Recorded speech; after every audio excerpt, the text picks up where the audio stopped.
السلام عليك يا مظلوم، السلام عليك يا عطشان، السلام عليك يا مظلوم، السلام عليك يا عطشان.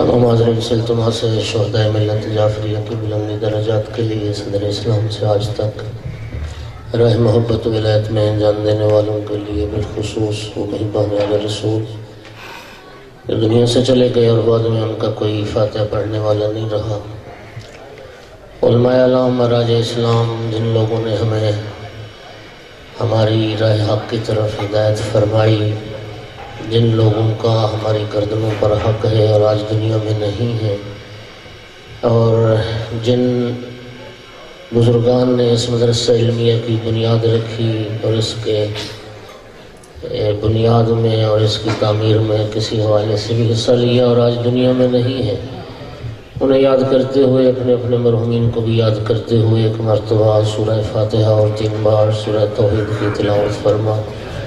اعوذ باللہ من الشیطان الرجیم، بسم اللہ الرحمن الرحیم، الحمدللہ رب العالمین، الرحمن الرحیم، مالک یوم الدین، ایاک نعبد و ایاک نستعین، اہدنا الصراط المستقیم، صراط الذین انعمت علیہم غیر المغضوب علیہم ولا الضالین۔ بسم اللہ الرحمن الرحیم، قل هو الله احد الله الصمد لم يلد ولم يولد ولم يكن له كفوا احد۔ بسم الله الرحمن الرحيم، قل هو الله احد الله الصمد لم يلد ولم يولد ولم يكن له كفوا احد۔ بسم الله الرحمن الرحيم، قل هو الله احد الله الصمد لم يلد ولم يولد ولم يكن له كفوا احد۔ اللهم اغفر للمؤمنين والمؤمنات والمسلمين والمسلمات الأحياء منهم والأموات، اللهم دع بيننا وبينهم بالخيرات إنك مجيب الدعوات إنك على كل شيء قدير۔ اللهم صل على محمد وآل محمد، صلوات سارے حضرات۔ اعوذ باللہ من الشیطان اللعین الرجیم، بسم اللہ الرحمن الرحیم، الحمدللہ رب العالمین والعاقبۃ للمتقین والجنۃ للمؤمنین والنار للمنافقین، الحمدللہ الذی جعلنا من المتمسکین بولایت علی ابن ابی طالب و اولادہ المعصومین،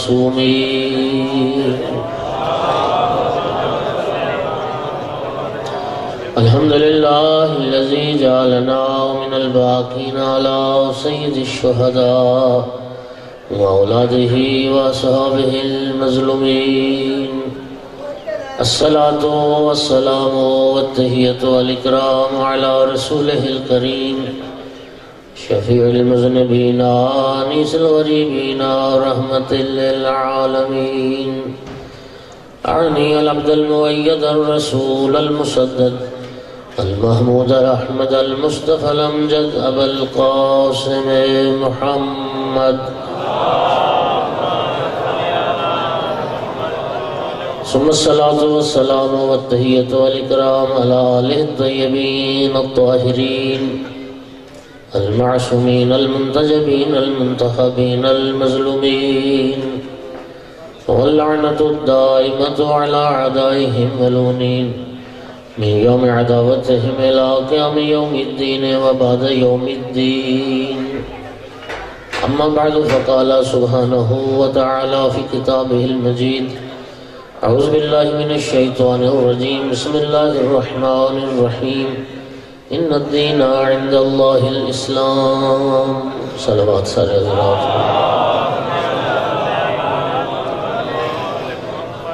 سامعین گرامی القدر، لمبے چوڑے خطاب کا ٹائم نہیں ہے، ٹائم مختصری ہے۔ خالق بشر نے اپنے بندوں کی دنیا اور آخرت کی صلاح و فلاح کے لیے ایک دین بنایا ہے جسے اسلام کہتے ہیں، اور وہ کریم اللہ یہ چاہتا ہے کہ دین اسلام کے مطابق میرے بندے زندگی گزاریں تاکہ دنیا بھی کامیاب گزرے اور آخرت بھی کامیاب گزرے۔ اور یہ دین دوسرے مقام پہ پھر ارشاد فرماتے ہیں وَمَن يَبْتَغِ غَيْرَ الْإِسْلَامِ دِينًا فَلَن يُقْبَلَ مِنْهُ وَهُوَ فِي الْآخِرَةِ مِنَ الْخَاسِرِينَ۔ اسلام کے علاوہ کوئی اگر کسی اور دین کو اختیار کرے گا تو وہ دین اس سے ہرگز قبول نہیں کیا جائے۔ توجہ ہے سارے حضرات؟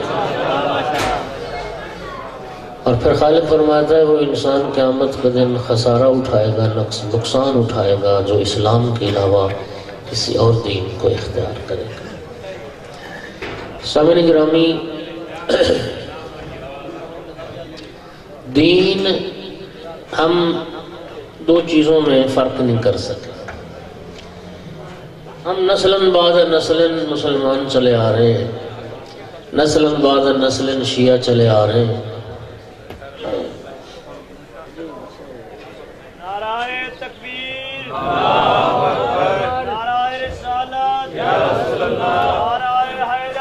یا علی علیہ السلام اللہم صلی علی محمد و آل محمد۔ دو چیزوں میں سامعین گرامی ہم فرق نہیں کر سکے۔ ایک ہوتا ہے دیندار ہونا، ایک ہوتا ہے دین شناس ہونا۔ دیندار ہونا اور بات ہے، دین شناس ہونا۔ آج آپ ایک غیر مسلم کو، ایک ہندو کو کلمہ پڑھا کے مسلمان کر لیتے ہیں، تو جب وہ کلمہ پڑھ لے گا، اقرار شہادتین کر لے گا، اسلام میں داخل ہو جائے گا، وہ ہو جائے گا دیندار۔ ایسے ہی ہے ہمارے معاشرے میں نو مسلم کو کہتے ہی دیندار۔ اب ایمان سے بتائیے، کلمہ پڑھ کے وہ دیندار تو ہو گیا، لیکن کلمہ پڑھ لینے کے ساتھ ہی کیا وہ دین شناس بھی ہو گیا؟ اصول دین، فروع دین، احکام دین ان کا بھی عالم ہو گیا؟ اللہ آپ کو جزائے خیر۔ آپ نے صحیح فرمایا، اس لیے کہ کلمہ جو ہے نا، کلمہ ذرا غور کیجیے، کلمہ کفر اور شرک کی نجاست کو دور کرتا ہے، کلمہ جہالت کو دور نہیں کرتا۔ کلمہ پڑھنے سے صرف انسان جو ہے وہ کافر سے مسلمان ہو جاتا ہے، بس دین شناس نہیں بنتا۔ اسی طرح کسی شیعہ کے گھر میں، کسی مسلمان کے گھر میں پیدا ہونے سے بندہ اسلام شناس ہو سکتا ہے؟ نہیں ہو سکتا۔ معلوم یہ ہوا کہ جس طرح دنیا کا کوئی علم و ہنر سیکھے بغیر نہیں آتا، تو دین بھی سیکھے بغیر نہیں آتا۔ اور دین سیکھنا کتنا اہم ہے، یہ ماہ ربیع الاول ہے، سرکار دو عالم اور امام صادق علیہ السلام کی ولادت باسعادت کا مہینہ۔ امام صادق علیہ السلام پتہ کیا فرماتے تھے؟ لَوَدَدْتُ لَوْ أَنَّ السِّيَاطَ عَلَى رُؤُوسِ أَصْحَابِي لِيَتَفَقَّهُوا فِي الدِّينِ۔ سارے جعفری تشریف فرماؤ، امام جعفر صادق علیہ السلام تو یہ فرماتے تھے، میں پسند کرتا ہوں کہ میرے ماننے والوں کے سروں پہ کوڑے مارے جائیں تاکہ وہ دین شناس بنے، تاکہ وہ دین سیکھ۔ امام محمد باقر علیہ السلام ارشاد فرماتے تھے، تفقہوا فی الحلال والحرام وإلا انتم عراب، شریعت کا حلال اور حرام سیکھو ورنہ تم بدو کے بدو رہ جاؤ گے، غیر مہذب رہ جاؤ گے۔ اور سرکار باقر العلوم علیہ السلام کا یہ دوسرا فرمان ہے، آقا فرماتے تھے کہ ان اللہ یعطی الدنیا من یحب و یبغض ولا یعطی دینہ الا من یحب۔ امام فرماتے تھے اللہ دنیا اپنے دوستوں کو بھی دیتا ہے، دنیا اپنے دشمنوں کو بھی دیتا ہے، لیکن اللہ دین صرف اپنے دوستوں کو عطا کرتا ہے۔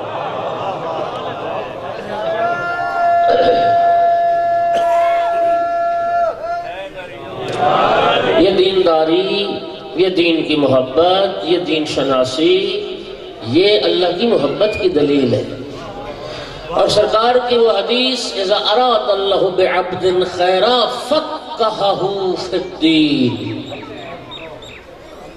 علماء تشریف فرمائیں، دو حدیث میرے مطالعے میں جن کا صدر کلام ایک ہے، اذا اراد اللہ بعبد خیرا، دو حدیث کے شروع میں یہ جملہ ہے، اور بھی ہوگا، میرے مطالعے میں فی الحال دو ہے۔ ایک یہ اذا اراد اللہ بعبد خیرا فقہہ فی الدین، اللہ جب کسی بندے کی بھلائی چاہتا ہے اسے دین کی سوجھ بوجھ عطا کر دے۔ جب اللہ کو کوئی پیارا لگتا ہے نا بندہ تو اسے فہم دین عطا کرتا ہے، اسے فقہ دین عطا کرتا ہے۔ اور دوسری حدیث اذا اراد اللہ بعبد خیرا قذف فی قلبہ حب الحسین، اللہ جس کی بھلائی چاہتا ہے اس کے دل میں حسین کی محبت پیدا کرتا ہے۔ نعرہ تکبیر، نعرہ رسالت، نعرہ حیدری، حسینیت، یزیدیت، نعرہ صلوات۔ اللہم صلی علی محمد و آل محمد۔ توجہ صاحبان کرام، اللہ آپ کو جزائے خیر عطا فرمائے۔ تو یہ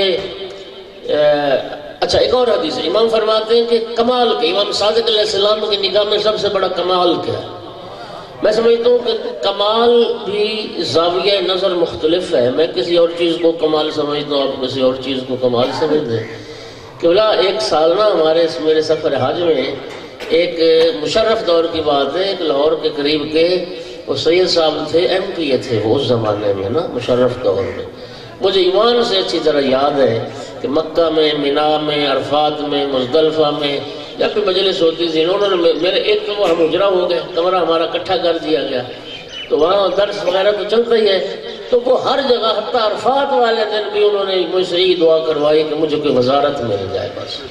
یعنی ان کی یہ تمنا تھی، وہ کمال سمجھتے تھے کہ میں بس جاؤں حج سے فارغ ہو کے اور مجھے کوئی نہ وزارت مل جائے، یہ ان کی بڑی حسرت تھی۔ پورا حج کے سفر میں یہ دعا کرواتے تھے۔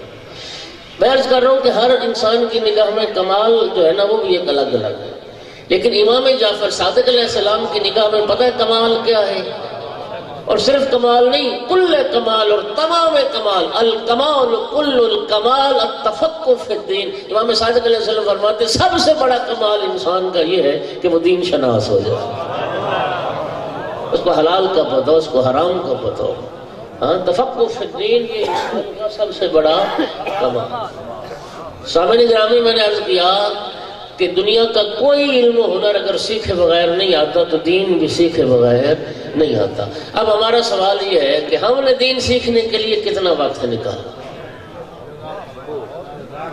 ہر بندہ ذرا سوچے کہ میں نے دین سیکھنے کے لیے کتنا۔ اچھا پہلے یہ بھی سن لیں کہ بنیادی طور پر جب ہم بات دین کی کرتے ہیں تو دین 3 چیزوں کا نام ہے۔ پہلی چیز اصول دین جسے ہم عقیدہ کہتے ہیں، دوسری چیز فروع دین جنہیں احکام شریعت کہا جاتا ہے، تیسری چیز اخلاقیات، اخلاق اسلامی۔ یہ 3 چیزیں جب ملتی ہیں تو دین بنتا ہے۔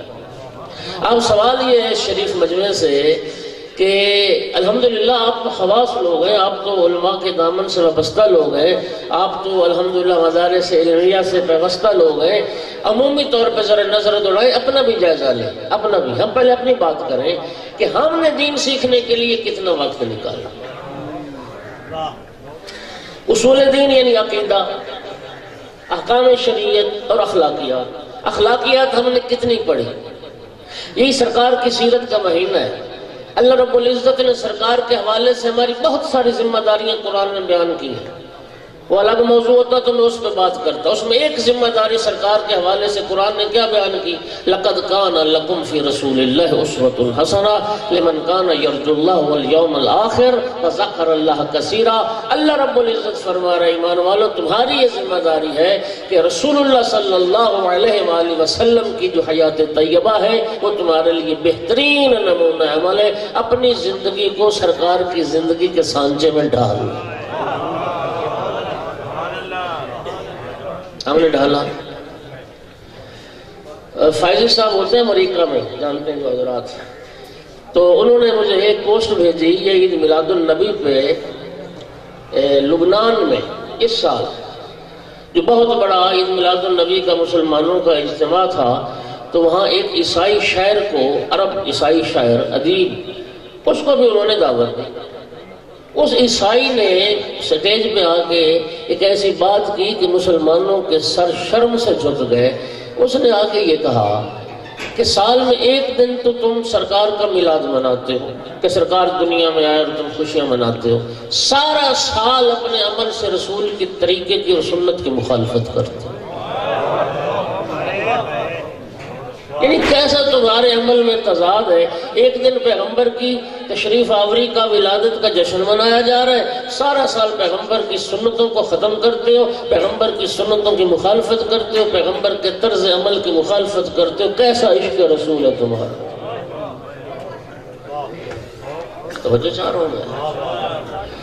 لقد کان لکم فی رسول اللہ اسوۃ حسنہ، اسوہ حسنہ کا ہم نے مطالعہ کتنا کیا، سرکار کی سیرت کو ہم نے کتنا پڑھا، آقا کی سیرت کو کتنا پڑھا۔ سامنے گرامی کا وقت تھوڑا ہے، ہر چیز کو پڑھنے کی ضرورت ہے، اور بالخصوص سرکار کی سیرت کو۔ اس عیسائی نے یہ کہا، سنیے گا، وہ کہتے ہیں مسلمانوں، قرآن نے، تمہارے قرآن نے جو تمہارے لیے، تمہاری ہدایت کے لیے جو مسلمانوں کی کتاب ہے، سرکار کے حوالے سے پتہ نہیں کتنی ذمہ داریاں قرآن نے بیان کی۔ قرآن کہتا ہے رسول کی اطاعت کرو، قرآن کہتا ہے رسول کی اتباع کرو، قرآن کہتا ہے رسول سے آگے نہ چلو، قرآن کہتا ہے رسول کی آواز سے آواز بلند نہ کرو، قرآن کہتا ہے رسول اللہ کی زندگی بہترین نمونہ عمل ہے۔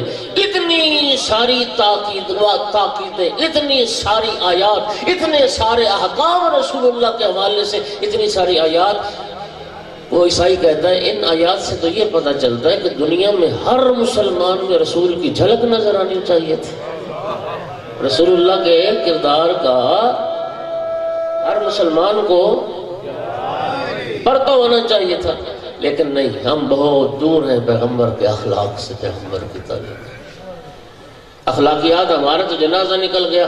سرکار نے فرمایا تھا انما بعثت معلما، سرکار نے فرمایا انما بعثت لاتمم مکارم الاخلاق، سرکار نے فرمایا میری بعثت کی غرض دو چیزیں حدیث میں، ایک میں علم دینے کے لیے آیا ہوں، دوسرا میں لوگوں کو اخلاق کی معراج تک پہنچانا ہوں، مکارم اخلاق کی تکمیل کے لیے، اور بد اخلاق لوگوں کو اخلاق بنانے کے لیے۔ ہمارا اخلاق کیا دیکھا نہیں؟ ابھی ایک مہینہ پہلے ملک میں کیا ڈرامہ ہوا اور ظلم ہوا، یا رسول اللہ لبیک یا رسول اللہ کہہ کے دکانیں جلائی جا رہی ہیں، گاڑیاں جلائی جا رہی ہیں، املاک لوٹی جا رہی ہیں، اور پتہ نہیں کیا ظلم ہو رہا ہے۔ یہ تہذیب ہے، یہ اخلاقیات ہیں، یہ پیغمبر کا خلق اور پیغمبر کا اخلاق۔ وہ رسول فرماتے تھے میں علم معلم بن کے آیا ہوں، اور اقوام عالم کے مقابلے میں سب سے جاہل ترین قوم جو ہے وہ مسلمان ہے۔ یہودی کہاں پہنچ گئے، عیسائی کہاں پہنچ گئے، سائنس میں، علم میں، ٹیکنالوجی کے میدان میں، اور مسلمان رہ گئے ایک دوسرے کا گلا کاٹنے اور ایک دوسرے کو دین سے خارج کرنے۔ اور سامعین گرامی، دو چیزیں الگ الگ ہیں، دین شناس ہونا اور بات ہے، دیندار ہونا اور بات ہے۔ ہمیں دین سیکھنے کی ضرورت ہے۔ اب سب سے جو اہم بات ہے، میں شاید اسی بات کی بات ختم کر دوں، وہ عقیدے کی بات۔ ذرا سنیے میرا، عقیدہ بیس ہے یا نہیں، بنیاد ہے یا نہیں؟ علماء موجود ہیں، فقہاء موجود ہیں، ذمہ داری سے کہہ سکتا ہوں عمل کی کوتاہی کا جبران موجود ہے، عقیدے کی کوتاہی کا کوئی جبران نہیں۔ یہ عمل کی کوتاہی کا جبران ہے نا، ایک شخص نے نمازیں نہیں پڑھی، شریعت کہتی ہے اس کی اجارے پہ، اجرت پہ نمازیں کوئی پڑھا دے۔ ایک شخص کا حج واجب تھا، کر کے نہیں گیا، اس کی نیابت میں جو کوئی جا کے حج کر دے۔ ایک شخص روزے واجب سے نہیں رکھے، اس کی نیابت میں کوئی شخص روزے رکھ۔ عمل کی کوتاہی کا جبران تو ہو سکتا ہے، لیکن عقیدے کی کوتاہی کا کوئی جبران۔ ایمان سے بتاؤ، اگر کوئی بندہ مشرک مر گیا، اس کو موحد کیسے بناؤ گے؟ کوئی کافر مر گیا، اس کو مومن مسلم کیسے بناؤ گے؟ اور میرا بھائی یاد رکھو، عقیدہ جب اتنا ہے، میں سینکڑوں نہیں ہزاروں کتابیں تشیع کے عقائد پر مستقل لکھی گئی کہ شیعہ کا عقیدہ کیا ہوتا ہے، توحید کے بارے، نبوت کے بارے، یہ سارے عقائد۔ کتنے اس مجمع میں تشریف فرمائے لوگ جنہوں نے باقاعدہ تشیع کا جو عقیدہ اختیار کر رکھا ہے، وہ باقاعدہ پڑھ لکھ کے اختیار کر رکھا۔ اچھا چلو چھوڑ دیں اس بات کو، کتابوں پہ تو پھر آ جائے گا نا جی، یہ تو علماء کی لکھی ہوئی کتابیں، تو علماء میں یہ اختلاف پایا جاتا ہے۔ اور شریف لوگوں، کتنے لوگوں نے زندگی میں قرآن ترجمے کے ساتھ پڑھا؟ کتنے لوگوں نے زندگی میں نہج البلاغہ صحیفہ سجادیہ کا مطالعہ کیا. ہم جو کہتے ہیں کہ پورے عالم اسلام میں کسی مکتب کے پاس حدیث کا اتنا ذخیرہ نہیں جتنا تشیع کے پاس حدیث کا ذخیرہ ہے. کتنے لوگوں نے حدیث کو پڑھا ہے اور حدیث اہل بیت کو پڑھا اور حدیث کی کوئی کتاب پڑھی. میں اللہ جانتا ہے میرا یہ دعویٰ ہے بخدا کہ اگر سارے لوگ سارے اہل ایمان قرآن مجید کا مطالعہ شروع کر دیں ترجمے کے ساتھ، تفسیر نہ بھی ہو، ویسے تو تفسیر کے ساتھ ایک کم از کم دورہ کرنا چاہیے، اگر ترجمے کے ساتھ پڑھنا شروع کر دیں نا، میں یقین کیجئے کہ میں سمجھتا ہوں کہ سارے اہل ایمان کا ایک ہی عقیدہ ہو جائے گا، سب عقیدتی اختلاف ختم ہو جائے گا.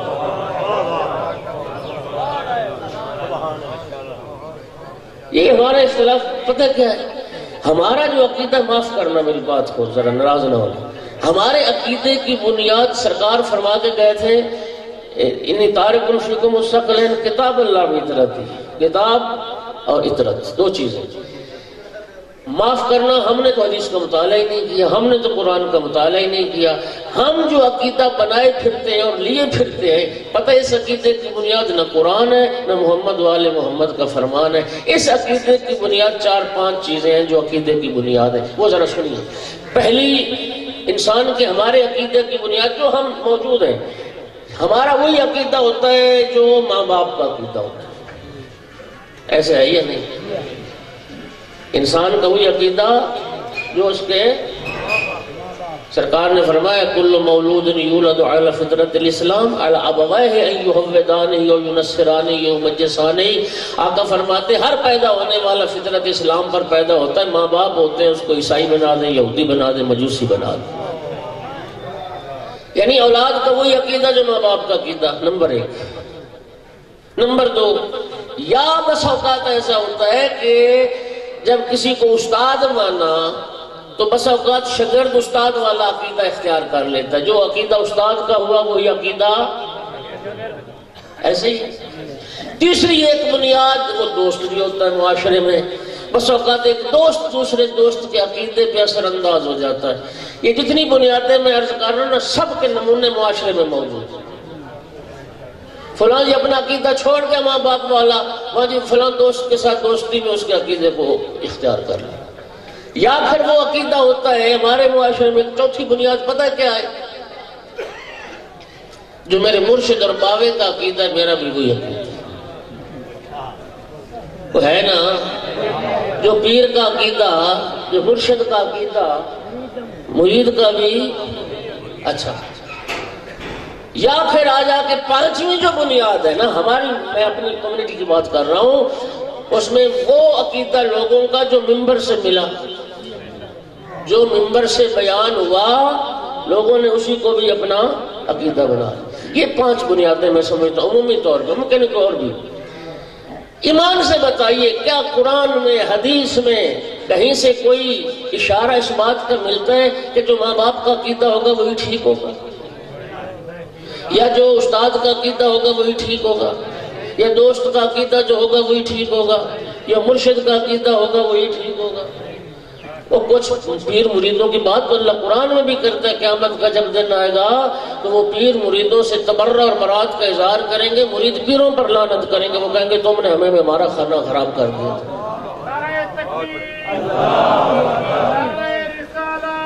رسول اللہ یا علی علیہ السلام. اللہم صلی علی محمد. ماشاءاللہ.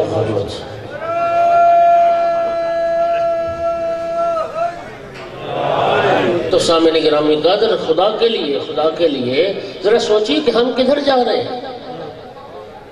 شاہ عبد العظیم حسنی 4 واسطوں سے امام حسن مجتبیٰ کے بیٹے آل محمد کے گھرانے میں معصومین کے بعد ایک جلیل المرتبت ہستی، اور بہت سارے زائر بھی بیٹھے ہوں گے تہران میں، رہے شہر میں، جن کی قبر مبارک ہے اور جا کے جنہوں نے زیارت کی ہے.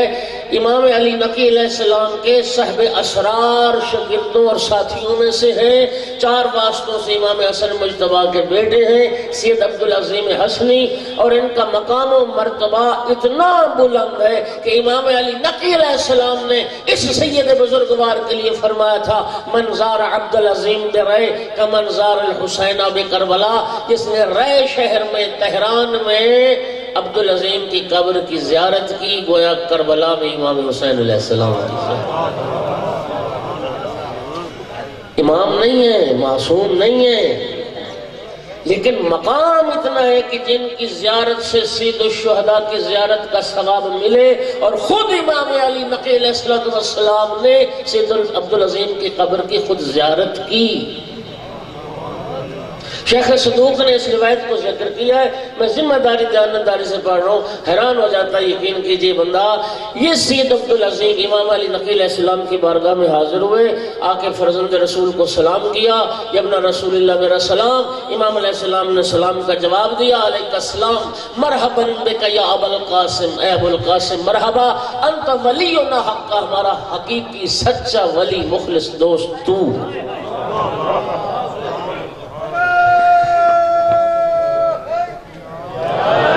اب اگلی ذرا بات سنیں۔ سید عبدالعظیم نے عرض کی، ابن رسول اللہ، میں اپنا دین اور عقیدہ آپ کے سامنے بیان کرنا چاہتا ہوں، آپ سنیں، اور اس میں اگر کوئی غلطی یا کمی کوتاہی ہے تو میرے عقیدے کی اصلاح کر دیں۔ میں چاہتا ہوں صحیح عقیدے پر، صحیح دین پر مجھے موت آئے تاکہ میری دنیا اور آخرت کامیاب ہو جائے۔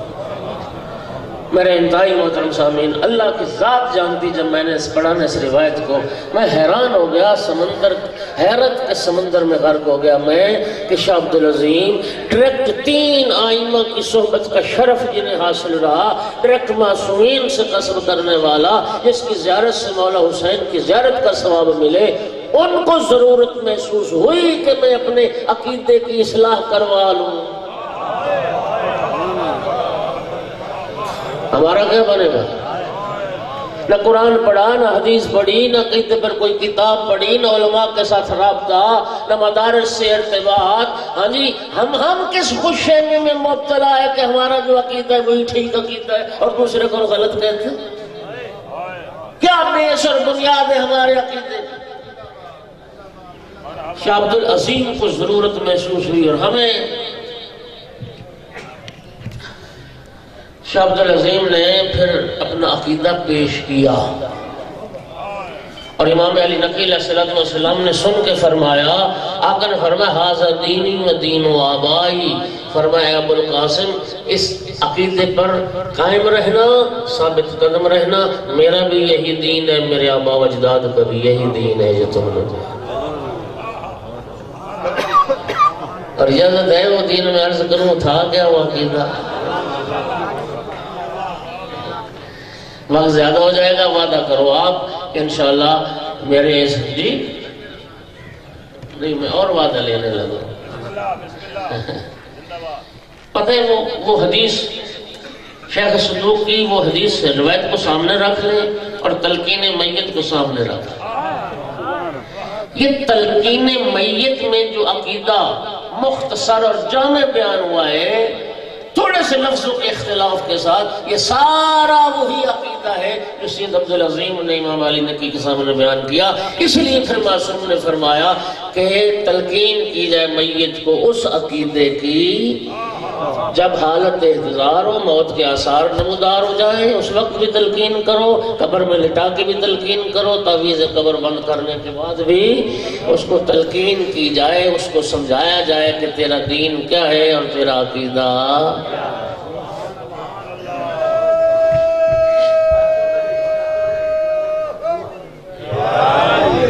اچھا، آپ مجھے ایمان سے بتائیے کہ بچے کی ولادت سے لے کے مرنے تک تو ہم نے کبھی سکھایا ہی نہیں اس کو بھی سن تیرا سمجھ عقیدہ کیا۔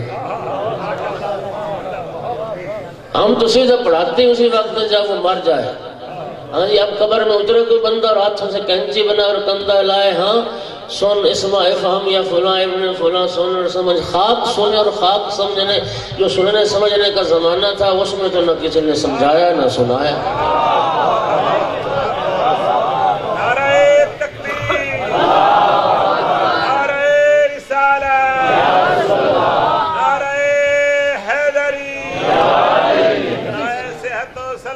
علماء حق کا بلند تر صلوات. اللہم صل علی محمد و آل محمد. اس سیکھنے سمجھنے کا جو زمانہ تھا اس میں تو کبھی نہ کسی نے پڑھایا نہ سنایا نہ سمجھایا.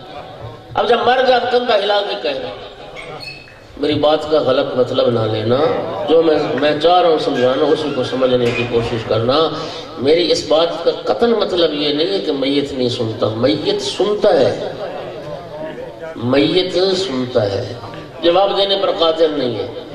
جنگ بدر کا جب اختتام ہوا نا، سرکار نے فرمایا مشرکین کی لاشیں پھینک دو اس چاہے بدر میں. اس کنویں میں سرکار نے لاشیں پھینکوا دی. پھر سرکار نے کنارے پہ کھڑے ہو کے فرمایا او مشرکین مکہ، میرے رب نے جو مجھ سے وعدہ کیا تھا میں نے اس وعدے کو سچا پایا. تم بتاؤ کیا تم نے بھی میرے رب کے وعدے کو سچا پایا؟ بعض صحابہ کرام حیران ہوئے، یا رسول اللہ لاشوں سے باتیں کر رہے ہیں، یہ سن رہے ہیں؟ خدا کی قسم روایت کا جملہ. سرکار نے فرمایا تم زندہ افراد سے بھی بہتر سن رہے ہیں. جواب دینے پر قادر نہیں، سن تو رہے ہیں. جناب فاطمہ بنت اسد صلوات اللہ کی معروف روایت آپ نے 1000 بار سنی ہے.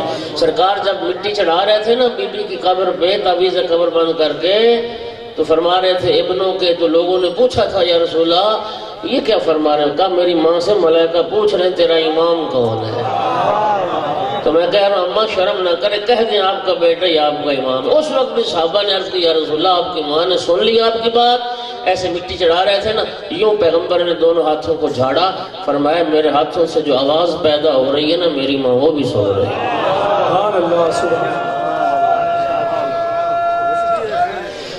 دیکھیے بات یہ میں عرض کر رہا ہوں کہ سنتا تو ہے، لیکن سوال یہ ہے کہ تلقین جو ہے نا، تلقین یہ تو تذکر ہے، یہ تو یاد دہانی ہے. چونکہ روایات کہتی ہیں تلخی موت، سکرات موت وہ سخت ترین منظر. شہید دستغیب نے بڑے خوبصورت انہوں نے بحث کی ہے. موٹر سائیکل سے گرا، سر میں چوٹ لگی، یادداشت ختم ہو گئی، حافظہ ختم ہو گیا. کوئی خبر غم اثر کر گئی، حافظہ ختم ہو گیا. جی کسی حادثے کے نتیجے میں یادداشت ختم ہو گئی، نہ بیوی کو پہچان رہا ہے نہ بچوں کو پہچان رہا ہے.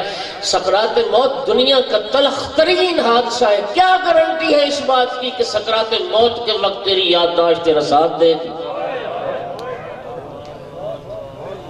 اس لیے معصوم نے فرمایا 3 مقام پہ اس کو تلقین کرو، یاد دلاؤ، یاد دلاؤ. اور یاد دلانا کب ہوتا ہے؟ یاد دلانا اسی وقت ہوتا ہے جس کا پہلے زندگی میں وہ عقیدہ رہا ہو. جس کا پہلے زندگی میں وہ عقیدہ ہو پھر اس کو یاد دلایا جاتا ہے. توجہ ہے؟ وعدہ کرو ترجمے کے ساتھ کم از کم 1 مرتبہ. تلقین میت نماز جعفریہ میں موجود ہے، ہر گھر میں ہونی چاہیے، ہوگی. بیوی بچوں کو جمع کر کے کم از کم 1 بار ترجمے سے وہ پڑھاؤ کہ وہ دین کیا ہے جس کے لیے امام نے فرمایا تھا میرا اور میرے آبا و اجداد کا یہی دین ہے.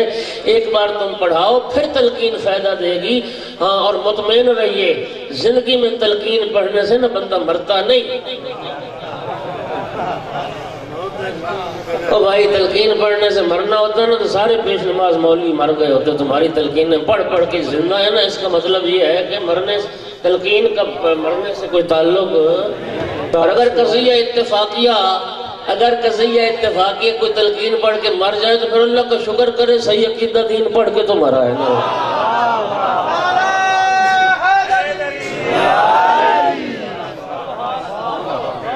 پہلے زندگی میں سمجھاؤ.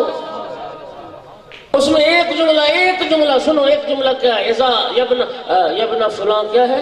فلاں ابن فلاں اسم فام اذا اتاک الملکان المقربان. جب اللہ کی طرف سے 2 مقرب فرشتے تیرے پاس آئیں گے وَسَأَلَاكَ عَنْ رَبِّكَ تجھ سے تیرے رب کے بارے میں پوچھیں گے فَقُلْ فِي جَوَابِهِمَا تو ان کے جواب میں کیا کہنا؟ کون ہے میرا رب؟ اللہ جل جلالہ ربی. کون رب ہے؟ اللہ. کون؟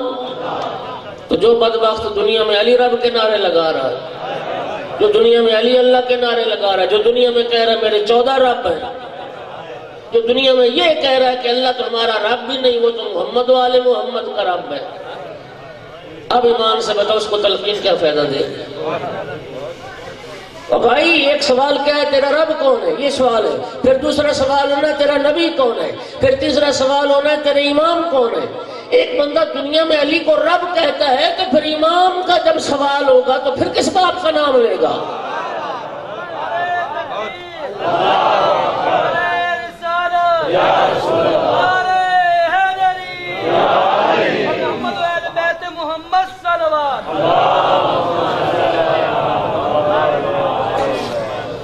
مولا علی کو بعد رسول اللہ خلیفہ بلا فصل اور امام اول ماننے والے وہ شیعہ ہیں، اور علی رب علی اللہ کے نعرے لگانے والے نصیری اور مشرک ہیں. ان کا تشیع سے کوئی تعلق نہیں. اس لیے کہ ہم تو مولا امیر المومنین کی دعائیں، دو دعائیں مولا امیر المومنین کی بڑی مشہور ہیں. اور مجھے یاد آ رہا ہے آغا خامنائی سے، آغا خامنائی کا انٹرویو آن دی ریکارڈ موجود ہے. انہوں نے اپنے ایک انٹرویو میں فرمایا تھا کہ امام خمینی سے ہم نے پوچھا تھا کہ اتنا بڑا انقلاب کامیاب ہوا، 2500 سالہ وہ شہنشاہی جو نظام تھا اس کو اکھاڑ کے جڑ سے پھینک دیا، تو اتنی بڑی کامیابی یہ کیسے ممکن؟ امام خمینی نے فرمایا تھا 2 دعاؤں کا نتیجہ سمجھتا ہوں، اور دونوں دعائیں مولا امیر المومنین کی دعائیں ہیں. ایک مناجات شعبانیہ ہے، دوسری دعائیں کمیل ہے. مجھے مولا امیر کی دعائیں یا رب یا رب یا رب کتنی بار آتا ہے یا رب، تو وہ رب کون ہے جسے مولا علی بھی یا رب کہتے خطاب ہے. اور خدا کے لیے، خدا کے لیے آج تو مجالس میں ٹرینڈ بنا ہوا ہے یہ. ہاں جی، مشرق نصیری آتا ہے، پتہ ہے کیا کہتا ہے؟ جذبات سے کھیلتا ہے. قوم ہے جذباتی، اتنی جذباتی کہ جذبات میں پھر یہ بھی نہیں دیکھتے کہ ہمارا دین بھی برباد ہو گیا، ہماری دنیا آخرت بھی برباد ہے. ہاں جی، وہ آئے گا، وہ کہے گا جی میری، یہ ڈائلاگ ہے ممبر کے، تو کہے گا جی میری عقیدے والے گل ہے. یہ ڈائلاگ سنا آپ نے؟ اچھا، پھر ایک آتا ہے وہ کہتا ہے جی مجلس میں بندہ نہیں بولتا، عقیدہ بولتا ہے. اور خدا کے لیے دنیا میں ہر انسان عقیدے والا ہے. کوئی ایک بندہ دکھاؤ جس کا عقیدہ نہیں ہے، چاہے دین کا قائل نہیں ہے نا، تو وہ بھی ایک عقیدہ ہے. یہودیت ایک عقیدہ ہے، مسیحیت ایک عقیدہ ہے، سکھزم، ہندوازم، دنیا میں سارے عقیدے، داعش کا بھی عقیدہ ہے، طالبان کا بھی عقیدہ ہے، سب کا ایک عقیدہ ہے. لیکن میرا بھائی ہر عقیدہ محترم نہیں ہوتا، ہر عقیدہ قابل احترام نہیں ہوتا. عقیدہ وہی محترم ہے جس عقیدے کی بنیاد قرآن ہو اور محمد و آل محمد کا فرمان ہو. جو عقیدہ قرآن کے بھی خلاف، جو محمد و آل محمد علیہ السلام کے فرمان کے بھی خلاف، وہ عقیدہ بھی جائے جہنم، عقیدے والا بھی جائے جہنم.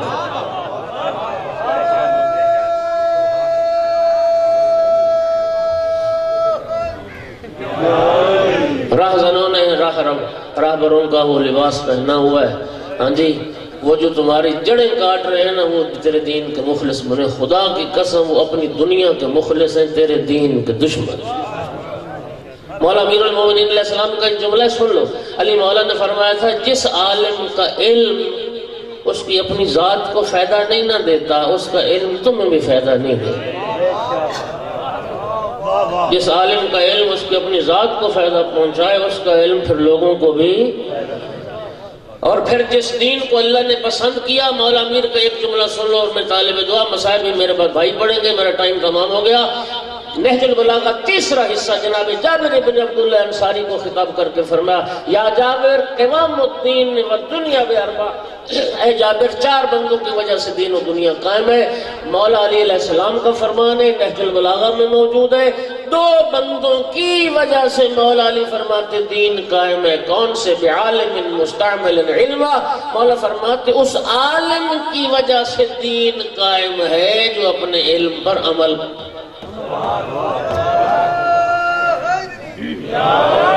عالم بعمل کی وجہ سے. اچھا، ہمارے مہربان دوست نے بھولے اور نادان بنتے ہیں جی. موبائل ایک لینا ہو تو 10 دکانیں پھرتا ہے، جوتی خریدنی ہو تو سارا شہر پھرتا ہے، ایک سوٹ لینا ہو تو 10 دکانیں پھر کے. ہے یا نہیں؟ تو تمہیں عالم اور پیشہ ور میں فرق نہیں کر سکتے تم؟ ایک عالم اور پیشہ ور میں تم تمیز نہیں کر سکتے. دنیا کے ہر اچھا گوشت لے لیتے ہو، اچھی سبزی لے لیتے ہو، موبائل اچھا جوڑ لیتے ہو، تو دین اچھا نہیں تلاش کر سکتے. اللہ تمہیں جزائے خیر دے. مولا امیر فرما رہے بعالم مستعمل علما، اس عالم کی وجہ سے دین قائم ہے جو اپنے علم پر عمل کرے. اور دوسرا بندہ حیران ہو جاؤ گے، مولا امیر فرماتے ہیں بجاہل لا یستنکف ان یتعلم، اس جاہل کی وجہ سے بھی دین قائم ہے جو دین سیکھنے میں شرم نہ کرے. جاہل جب سوال کرے گا اور عالم جب کلمہ حق بیان کرے گا تو انشاءاللہ دین قائم و دائم ہو جائے گا. اللہ رب العزت ہمیں محمد و آل محمد علیہ السلام کی تعلیمات پر عمل پیرا ہونے کی توفیق عطا فرمائے. وآخر دعوانا